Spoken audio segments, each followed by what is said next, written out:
Madame, Monsieur, soyez les bienvenus sur Médian TV Afrique. Bienvenue dans Africa Chic. Cette semaine, nous nous intéressons aux écoles de mode en Côte d'Ivoire. Elles sont 4, ces écoles de mode reconnues par l'État ivoirien. Ces dernières s'ouvrent à l'international et accueillent des élèves venus du monde entier. Parmi elles, l'école de mode Tidiane Traoré, la première du genre dans le pays. Elle est plus à présenter grâce à la diversité des offres de formation et aux carrières remarquables de certains de ses anciens élèves.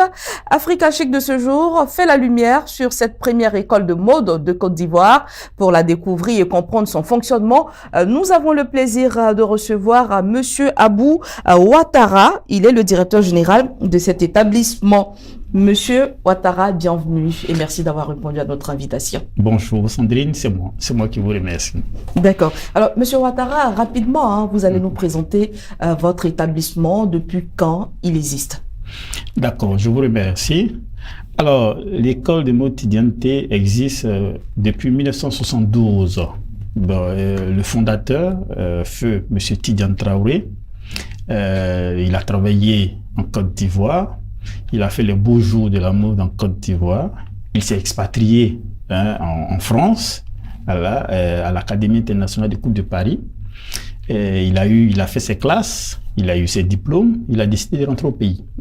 Donc, après son retour, il a pensé qu'il fallait créer une génération de futurs stylistes modélistes, comme il le voit en Europe.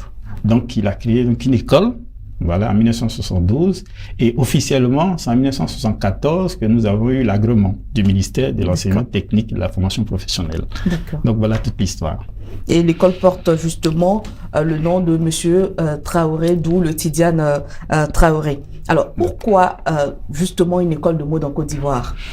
Alors, une école de mode en Côte d'Ivoire, parce que vous savez, dans tout corps de métier, la main-d'œuvre, la qualité de la main-d'œuvre est très importante, surtout dans les domaines de précision comme la mode. Alors, ici, l'enseignement, enfin, pas l'enseignement, mais l'apprentissage de la couture se faisait dans les ateliers de couture. Et ici, il y a une technique qui se fait qu'on appelle la main levée. C'est-à-dire que le couturier, il prend les tissus, il met la paire de ciseaux dedans, et puis il fabrique le vêtement. Et ce n'est pas structuré. Alors, quand il est arrivé en Europe, il a vu un autre monde de la mode.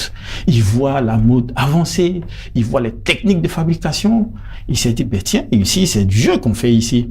Donc, il a décidé de créer une école de mode pour pouvoir structurer ces secteurs. Parce que quand les gens viennent à la couture, on dit, mon enfant a échoué, donc il faut qu'il vienne à la couture. Justement. Il a cherché à anoblir ce métier en Afrique. En Europe, c'est déjà bien connu.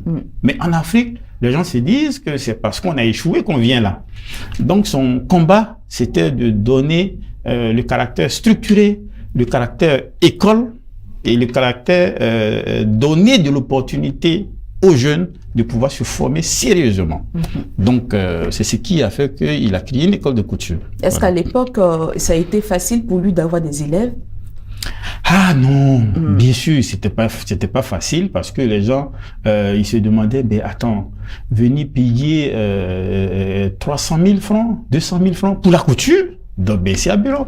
Il suffit d'aller payer 5 000 francs chez le tailleur d'à côté, Madou qui est à côté, justement. Et puis bon, paf, le tour est joué. Donc, ils ne voyaient pas déjà l'opportunité. Voilà, bon, et puis en plus, les enfants, on les encourageait à devenir des mathématiciens, des médecins, des docteurs. Mais quand tu dis que tu veux devenir un couturier, ben, on te dit que tu veux devenir de la classe. Donc, c'était souvent les servantes. Voilà, parce que elle a bien travaillé, la patronne, pour être reconnaissant. Bon, je vais te faire un métier, va à la couture. Donc, ses premiers élèves même, c'était voilà. Maintenant, c'est lorsque la télévision est arrivée, la communication, les parents ont commencé à voir des top modèles.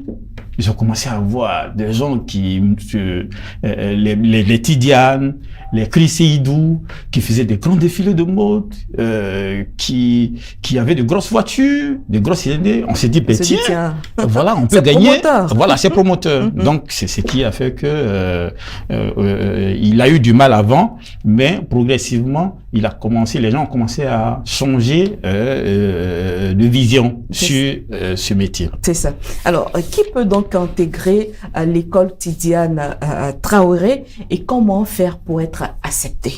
D'accord. Alors, à l'école de mode Tidiane, tout dépend du choix de la filière. Il y a deux types de formation.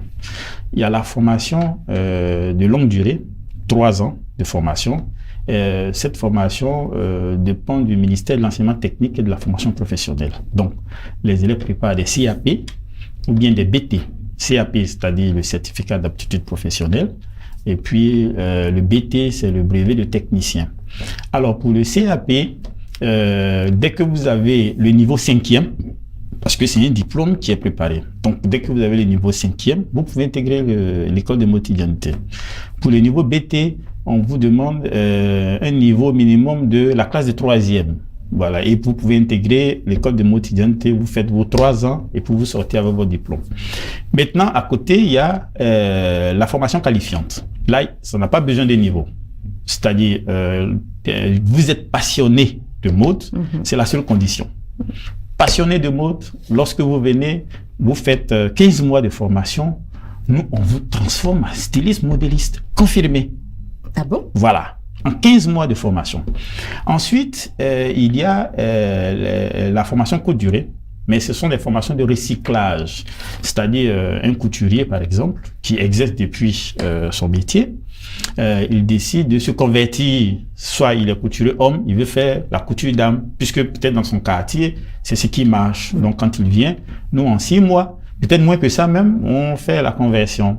Ou bien également, il y a des modèles spécifiques, des types de vêtements spécifiques qu'il ne sait pas comment faire. Par exemple, la veste, ce sont des types de vêtements qui requièrent des qualités ou bien des savoir-faire particuliers. Donc, quand ils viennent, on les spécialise en veste. Par exemple, un couturier homme, on peut les spécialiser en veste. Donc, ils font juste 3 mois ou bien 6 mois de formation en fonction de son niveau d'apprentissage. Et puis, paf, il a son diplôme. Donc, ça, on n'a pas besoin de niveau. La seule condition, il faut savoir coudre déjà. Voilà, donc on vous fait un test pour voir si vous savez coudre. Parce qu'il y en a qui viennent dire, bon, moi, je veux faire 6 mois simplement. Mais en 6 mois, si tu ne sais pas coudre, c'est pas possible. C'est ça. Voilà. Donc, voilà un peu ce qui se passe. D'accord. Alors, ce que je veux dire, quelle est la durée exacte des cours? C'est vrai qu'on a parlé de formation qualifiante et autres, mais les cours classiques. Bien. Les cours classiques, comme je le disais, la durée, c'est sur 3 ans. Alors, c'est par année, c'est une durée classique comme on va à l'école. C'est-à-dire, on a les mêmes congés. Les congés de Pâques, les congés de Toussaint, les congés de Noël. Quand ils finissent, ils ont un bulletin de notes. Maintenant, à la fin de l'année, tout est sanctionné par un défilé de mode, parce que chez nous, c'est comme ça qu'on fait les examens. Voilà, du passage en classe supérieure. Voilà, donc tu fais un défilé de mode, il y a un jury, les notes du défilé de mode plus les notes de classe, on fait une moyenne pondérée et puis vous passez en classe supérieure. Donc voilà comment ça se passe chez nous. D'accord. Voilà. Et aujourd'hui, quel est l'effectif de l'établissement? Alors aujourd'hui, nous avons 50 élèves en cours CAP, EBT et puis 12 élèves en formation qualifiante, c'est-à-dire y compris des tailleurs professionnels. On a 2 qui sont en spécialisation pour veste homme et veste dame. On a 5 dames qui sont en spécialisation pour robe de mariée, etc.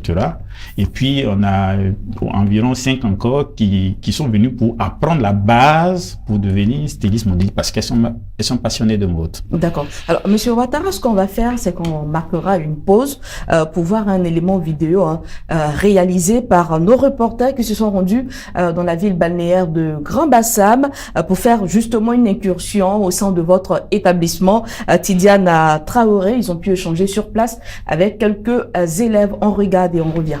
D'accord. Vestige de la colonisation, plage paradisiaque, ville balnéaire, Grand-Bassam, la première capitale du Côte d'Ivoire, est l'une des 4 postales du pays.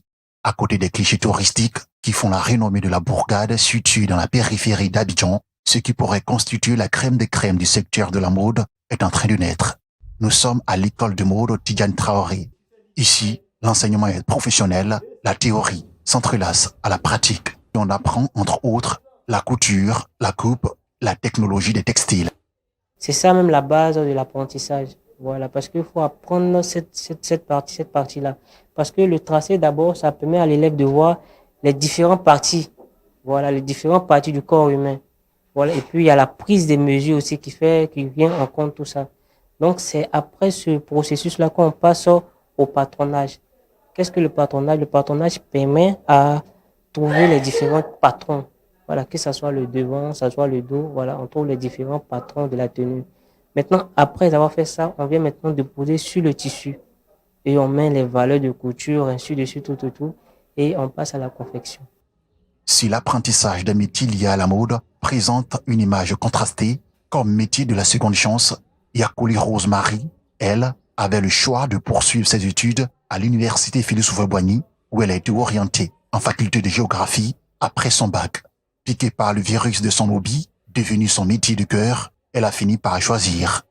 C'est un choix qui n'a pas été réfléchi longtemps. Parce que voilà, dès que j'en ai eu l'occasion, j'ai plongé dessus. Il n'y avait pas besoin de réfléchir vu que c'est quelque chose que j'ai toujours désiré.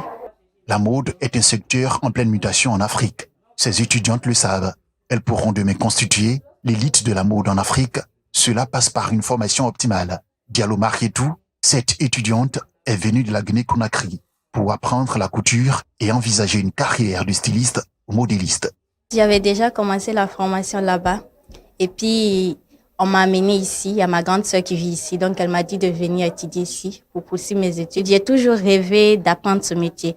En fait, quand j'étais au primaire, on nous donnait des rédactions au soir. Quel est votre métier que vous aimeriez faire dans le futur? Donc, j'ai toujours rêvé de faire ça. Le secteur de la mode est en plein essor en Afrique.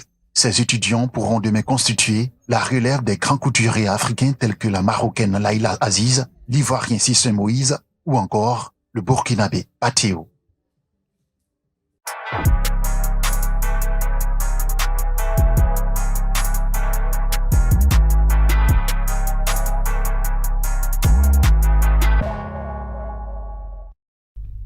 Voilà, c'est un reportage signé Max Soubi et Ferdinand Kwaku. Monsieur Ouattara, on continue.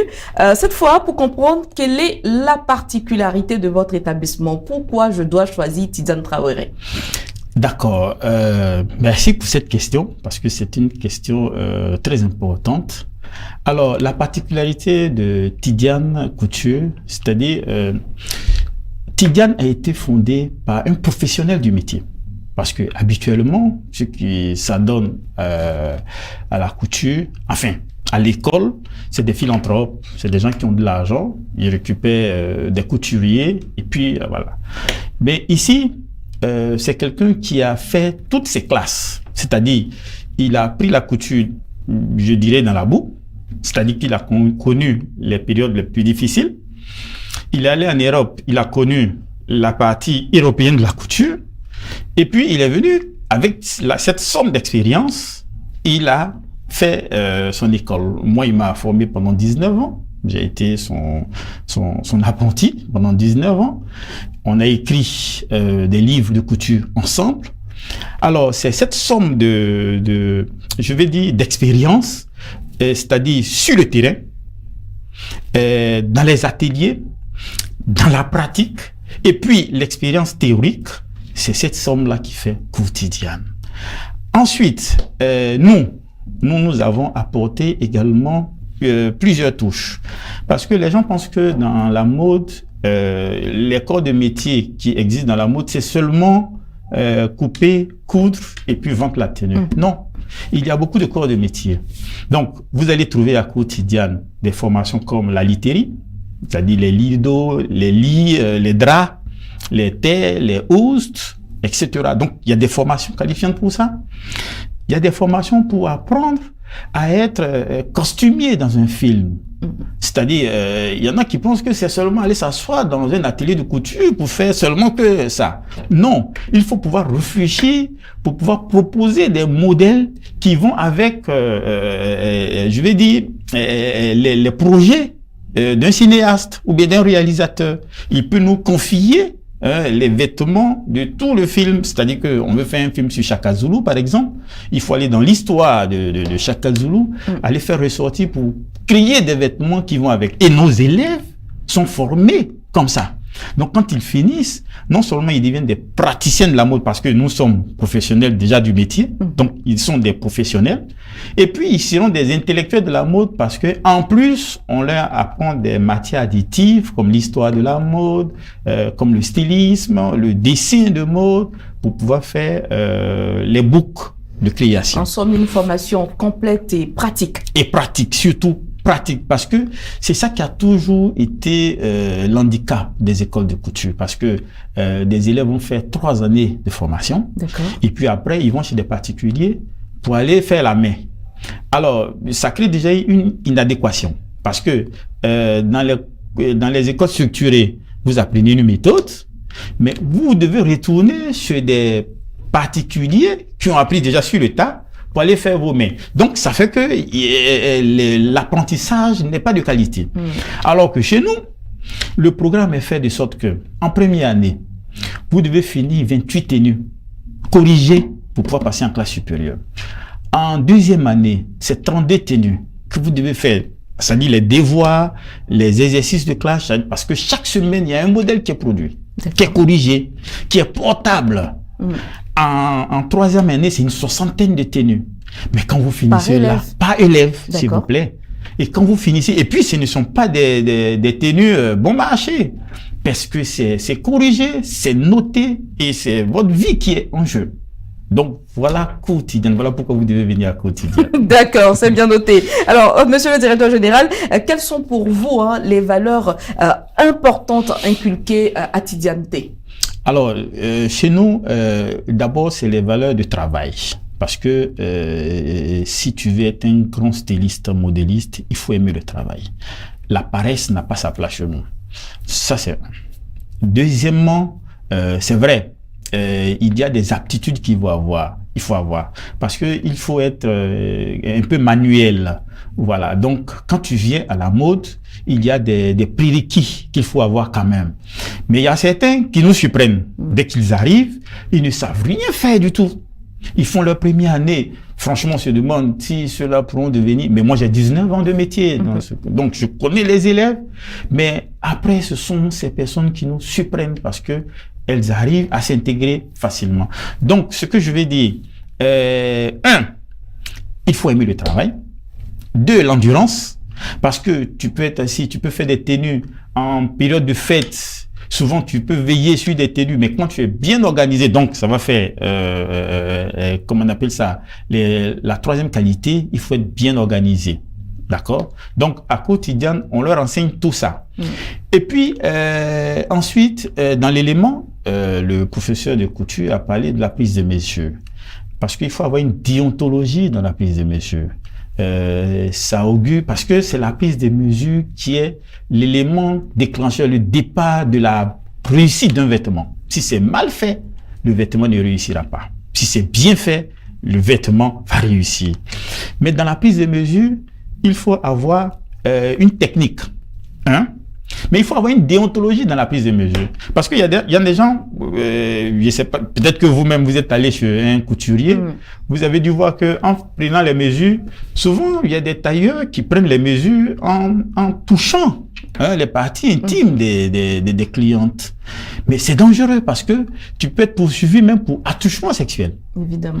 Alors qu'il y a une technique de prise de mesure qui peut te permettre de prendre les mesures correctement, sans offenser la cliente. Mais il faut l'apprendre. Mais les gens ne savent pas. Donc, à quotidien, on apprend tout ça. Donc, voilà les qualités qu'il faut pour être à quotidien. D'accord. Alors, quelles sont aujourd'hui les difficultés rencontrées par les écoles de mode dans la sous-région en général et en particulier en Côte d'Ivoire? Oui. Je pense l'accès au financement. Vraiment, on dit souvent que c'est le nez de la guerre, mais l'accès au financement. Parce que nous n'avons pas malheureusement des banques qui comprennent que la mode c'est un secteur porteur. Peut-être qu'ils ont encore la vision d'un secteur qu'il faut pour pouvoir pallier au manque de réussite des élèves. Il y a ça. Et deuxièmement, l'État a fait beaucoup déjà pour le secteur, mais l'État doit faire davantage parce que les écoles de couture, il y a beaucoup qui ont fait déjà fermer. C'est des promoteurs qui ont des mêmes problèmes comme les entreprises, mais chez nous, les problèmes sont doublés. Parce que la mode, c'est un secteur qui avance très vite. Alors, pour pouvoir proposer des formations de qualité, il faut régulièrement soi-même se faire former. Il faut avoir les outils de dernière génération. Aujourd'hui, il y a des machines qu'on peut programmer par ordinateur, qui sont assistées par ordinateur.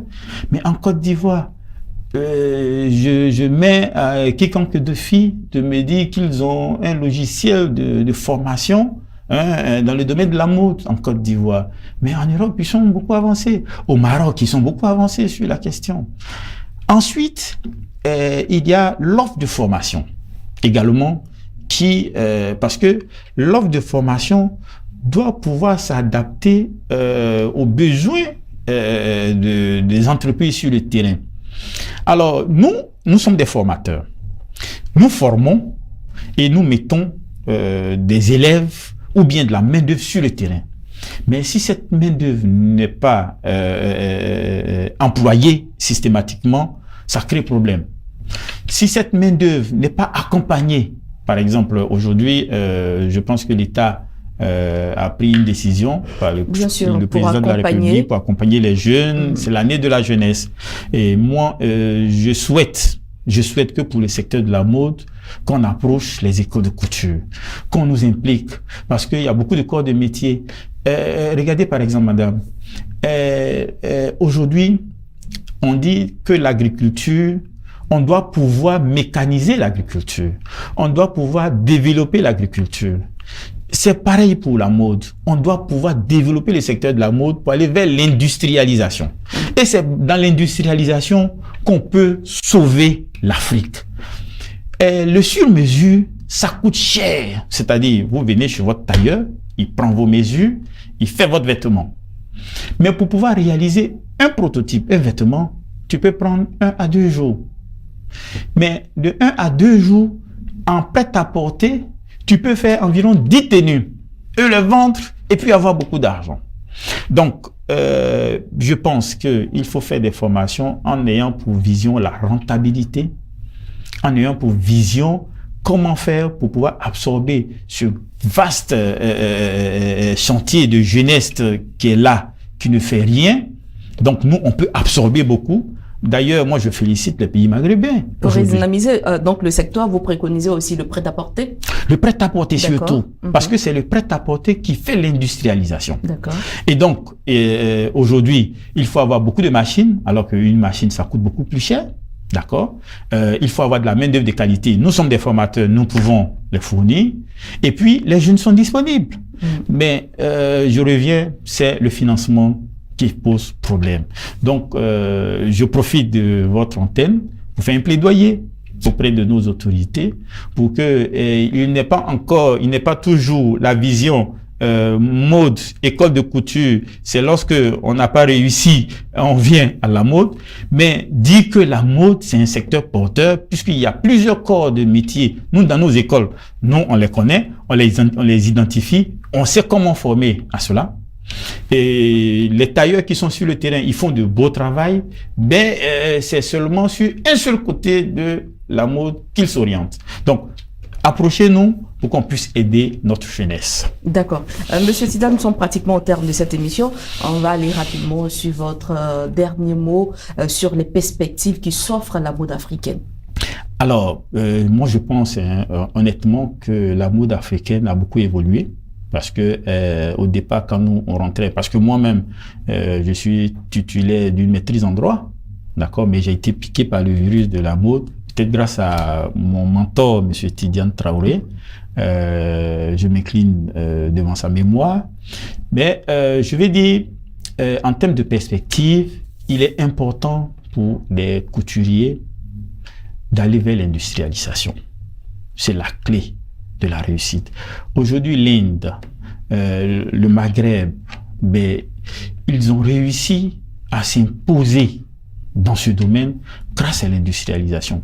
Même l'Europe, et les grandes marques, aujourd'hui, ne s'attardent plus sur des prêt-à-porter et des sur-mesures. Ils viennent même créer des usines en Afrique pour pouvoir aller vers, pour pouvoir produire. Donc, nous, l'Afrique, on est encore à la traîne. Donc, mon souci aujourd'hui, mon combat, c'est de faire de sorte que les écoles de couture, les promoteurs, les financiers puissent s'orienter vers ce secteur, de sorte que ces secteurs puissent s'industrialiser. Donc, mon mot de fin, c'est l'industrialisation de la mode. Ce sera le combat. C'est bien noté, Monsieur Abou Ouattara, DG donc de la première école de mode en Côte d'Ivoire, Tidiane Té. Monsieur, merci d'avoir répondu à nos différentes questions. C'est moi qui vous remercie. Voilà, vous l'avez compris, c'est la fin donc de cette émission. Merci à tous ceux qui nous ont suivis, merci à l'équipe en régie. On se dit à la semaine prochaine. D'ici là, portez-vous bien.